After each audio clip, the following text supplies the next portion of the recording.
নমস্কার বন্ধুরা, আজকে আমি আবার একটা বড়া রেসিপি আপনাদের সঙ্গে শেয়ার করব। এই বড়াটা খেতে খুবই ভালো লাগে, নারকেলের চাটনি অথবা যে কোনো সসের সাথে যে যেভাবে খেতে ভালোবাসেন। বড়াটা খেতে খুবই সুস্বাদু। দেখুন বড়াটা কত সফট হয়েছে আর খেতেও অত্যন্ত সুন্দর হয়েছে। এটার মধ্যে যেহেতু টক দই আছে আর আলু আছে, সেজন্য খেতে খুবই ভালো হয়েছে।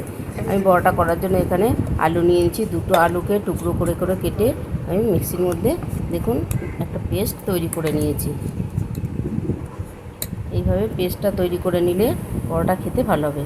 এর মধ্যে আমি 1 কাপ মতন সুজি দিয়ে দিয়েছি।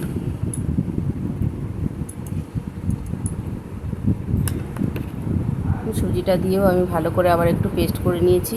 দেখুন একটু দানা দানা থাকলে বড়াটা খেতে বেশি ভালো লাগবে। আমি হাফ বাটি মতন টক দই দিয়ে দিচ্ছি, এতে বড়াটা সফট হবে।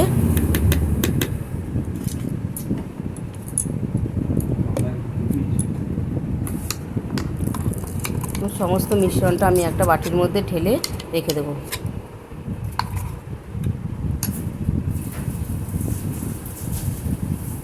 পরে এতে আমি 2 চামচি মতন বেসন দিয়ে দেব।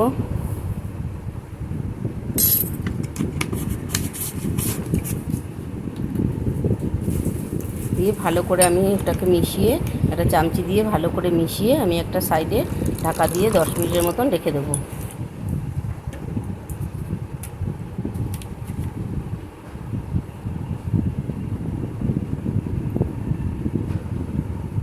আমি পরিমাণ মতন এতে নুন দিয়ে দিলাম।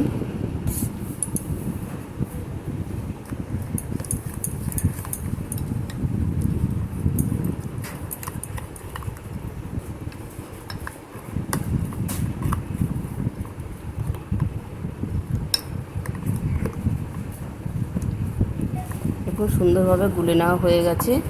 এবারে আমি ঢাকা দিয়ে এটাকে 10 মিনিটের জন্য রেখে দেব। অপর দিকে আমি দুটো কারি পাতা নিয়ে নিয়েছি। এটা আমার গাছের কারি পাতা। পাতাগুলোকে আমি ছাড়িয়ে নেব, দিয়ে একটা কাঁচি দিয়ে কেটে কুচি কুচি করে পাতাগুলোকে রেখে দেব।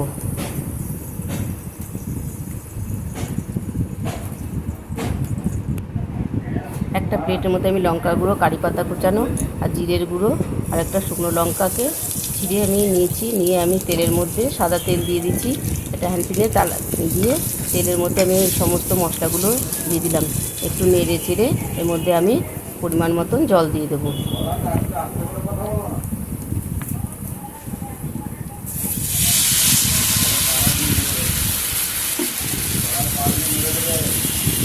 আমি এতে 1 বাটি মতন আবার সুজি দিয়ে দিলাম।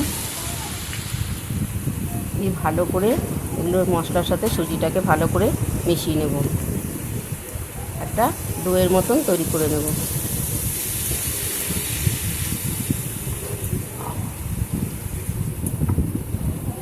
আর যে মিশ্রণটা ছিল সেই মিশ্রণটা আমি দিয়ে আস্তে আস্তে অল্প অল্প করে মিশ্রণটা দিয়ে সুজিটা একটা ডো তৈরি করব।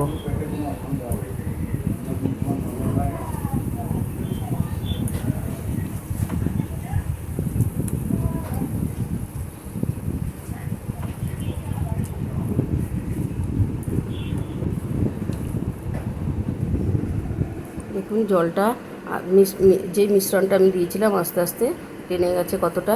এবার একদম শুকনো হয়ে যাবে, তবে আমি এটাকে নামিয়ে নেব।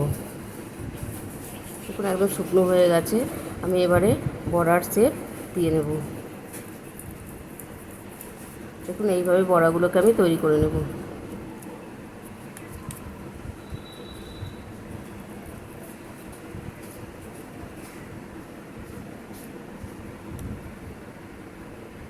এইভাবে সমস্ত বড়াগুলোই আমি তৈরি করে নেব। টক দই আর আলু দেওয়ার জন্য বড়াটা খেতে খুবই ভালো লাগে। আপনারাও এইভাবে বাড়িতে একবার ট্রাই করে দেখবেন, খেতে খুবই সুন্দর লাগে।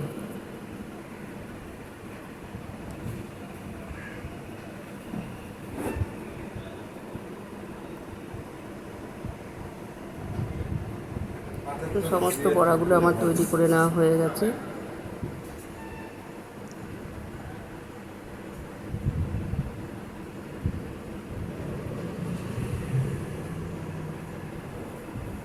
এবারে আমি বড়াগুলো ভাজার জন্য কড়াইতে তেল বসিয়ে দিয়েছি। এই তেলের মধ্যে বড়াগুলো আমি ভেজে নেব। একবারে অনেকগুলো দেবো না, 4-5টা বড়া আমি এর মধ্যে ছাড়বো, তাহলে বড়াগুলো ভালো ভাজা হবে।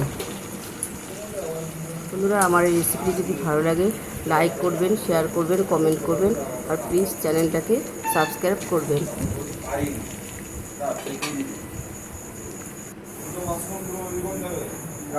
বড়ার এক পিঠ ভেজে নেওয়া হয়ে গেছে, এবারে অপর পিঠটা আমি এরকম করে উল্টে দেবো। উল্টে পাল্টে লাল লাল করে বড়াগুলো ভেজে নেব।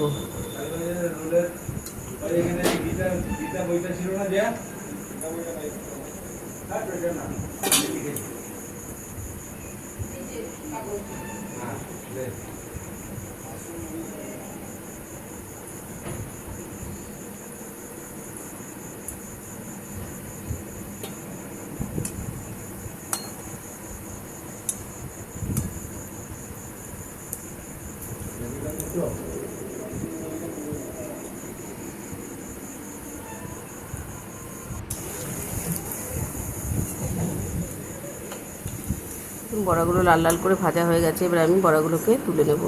আমি অন্য একটা প্লেটের মধ্যে বড়াগুলোকে রেখে দেবো।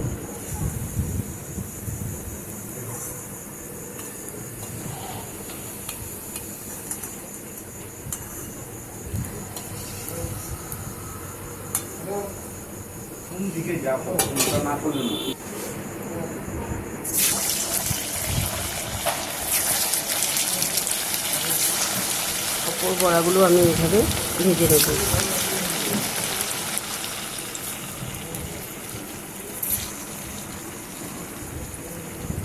এভাবে আমার সমস্ত বড়াগুলো ভেজে নেওয়া হয়ে গেছে। এবারে আমি নারকেলের চাটনি করেছিলাম, সেই নারকেলের চাটনি দিয়ে বড়াগুলোকে গরম গরম সার্ভ করব। বন্ধুরা, রেসিপিটি কেমন লাগলো আমাকে কমেন্ট করে জানাবেন। মামনি আমাকে